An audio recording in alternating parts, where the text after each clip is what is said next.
Magandang buhay mga idol, Sports Life Channel PH po. Eto na, ang maiinit na balita mula sa mundo ng basketball.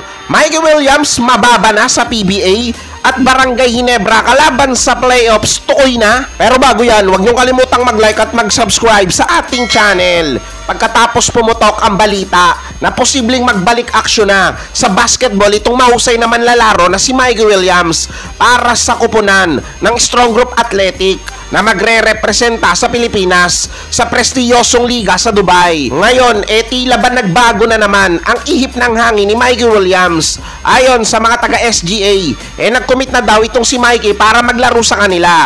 Nagkasundo na nga daw ang dalawang kampo.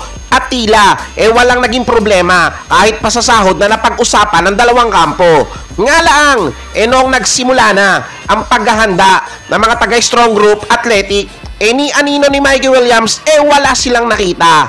Dahil sa attitude na tila walang isang salita itong si Mikey. Nabatrip tuloy sa kanya itong pamunuan ng Strong Group Athletic na ngayon lang daw sila nakatagpo ng isang player na walang palabra de honor sa kanyang binitawang salita. Gigil pang banat ng mga taga-Strong Group Athletic, naunawaan na daw nila ngayon kung bakit busit na din kay Mikey Williams ang kanyang kupunan sa PBA dahil yon sa pabago-bago nitong desisyon.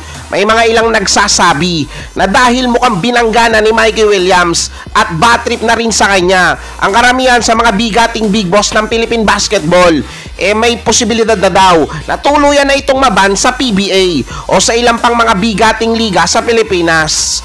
Nakakapanghinayang lang bilang isang fan ng basketball dahil alam naman natin na talagang magaling kung sa magaling itong si Mikey Williams. Yun nga lang, mukhang dapat maging professional din siya sa kung anuman ang pag-uusap na sinang-ayunan niya, di ba? O kayo, isa ba kayo sa mga manghihinayang kung sakasakali na mababa na nga ng tuluyan sa Philippine Basketball itong si Mikey Williams? O i-comment nyo na yan sa ating comment section. O ayan mga bossing, dumako naman tayo sa nalalapit na pagsisimula ng inaabangang playoffs ng PBA. Dahil sa malaking pagkakapanalo ng Phoenix sa kupunan ng Meralco kagabi, hindi lang ang mga fans ng Phoenix ang natuwa. Nakihati rin sa selebrasyon ang mga fans ng Barangay Ginebra dahil kung sakasakali na ipapanalo ng Barangay ang huling laban nila kontra sa NLEX, sila ang isa sa mga kupunan na makakasungkit ng twice to beat advantage sa paparating na playoffs, win over the other. Kaya kung magtatabla-tabla ang tatlong kupunan ng San Miguel, Meralco at ng Barangay Ginebra, siguradong papasok bilang tang-apat ang mga taga-Ginebra na kapag nagkataon din ang ganong senaryo, mukhang Meralco din ang makakatapat nila sa playoffs.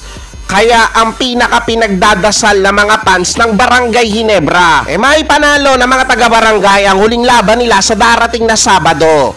O kayo mga bossing ko, kaya-kaya ng mga taga-Ginebra na makasungkit ng twice to beat advantage sa paparating na playoffs? O i-comment nyo na yan sa ating comment section. Yan ang mabilis nating balita ngayon. Kung nagustuhan nyo ang aking video, huwag nyo kalimutang mag-like at mag-subscribe.